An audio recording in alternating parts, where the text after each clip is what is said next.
ನಮಸ್ಕಾರ, ಇದು ನಿಮ್ಮ ಈಶಾವಾಣಿ. ಸಂಬಂಧಗಳ ಸುತ್ತ ಸರಣಿಗೆ ಸ್ವಾಗತ. ಇವತ್ತಿನ ಟಾಪಿಕ್ ಎಂತ ಗೊತ್ತಾ? ಪರವಾನಗಿ ಇಲ್ಲದ ಹಸ್ತಕ್ಷೇಪ. ಪ್ರೀತಿ ಹೆಸರಲ್ಲಿ ನಾವು ಪರಸ್ಪರ ವೈಯಕ್ತಿಕ ವಿಚಾರಗಳಲ್ಲಿ ಎಷ್ಟು ತಲೆ ಹಾಕ್ತಿದ್ದೀವಿ ಅಂತ ನಮಗೇನಾದರೂ ಗೊತ್ತಿದೆಯಾ? ಎಲ್ಲೋ ಒಂದು ಕಡೆ ನಾವು ಈ ಥರ ತಲೆ ಹಾಕೋದು, ಮೂಗು ತೋರಿಸೋದು ಮಾಡಿದಾಗ ಇನ್ನೊಬ್ಬ ವ್ಯಕ್ತಿಗೆ ಅದು ಉಸಿರುಗಡಿಸುತ್ತೆ ಅಂತ ನಮ್ಗೆ ಅರ್ಥ ಆಗ್ತಿದೆಯಾ?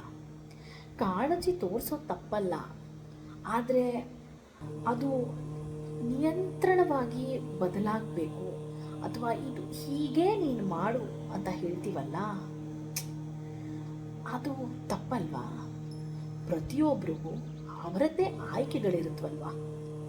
ಅಂದರೆ ವೈಯಕ್ತಿಕ ವಿಚಾರಗಳಲ್ಲಿ ಅದು ಗೌರವಿಸ್ಬೇಕಲ್ವಾ ನಾವು? ಎಕ್ಸಾಂಪಲ್ ಹೆಂಗೆ ಗೊತ್ತಾ? ಇಂಥ ಬಣ್ಣ ಇಷ್ಟ, ಇಂಥ ಊಟ ಇಷ್ಟ, ಇದನ್ನು ನಾವು ಬದಲಾಯಿಸೋಕ್ಕಾಗುತ್ತಾ? ಆಗಲ್ಲ. ನಾವು ಅದನ್ನು ಗೌರವಿಸಿದಾಗ ಮಾತ್ರ ತಾನೇ ಆ ಸಂಬಂಧದ ಘನತೆ ಹೆಚ್ಚಾಗೋದು.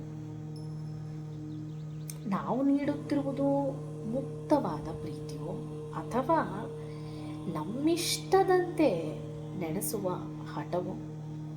ಯೋಚನೆ ಮಾಡಿ. ಮತ್ತೆ ನಾಳೆ ಮಾತಾಡೋಣ. ನಮಸ್ಕಾರ, ಇದು ನಿಮ್ಮ ಈಶಾವಾಣಿ.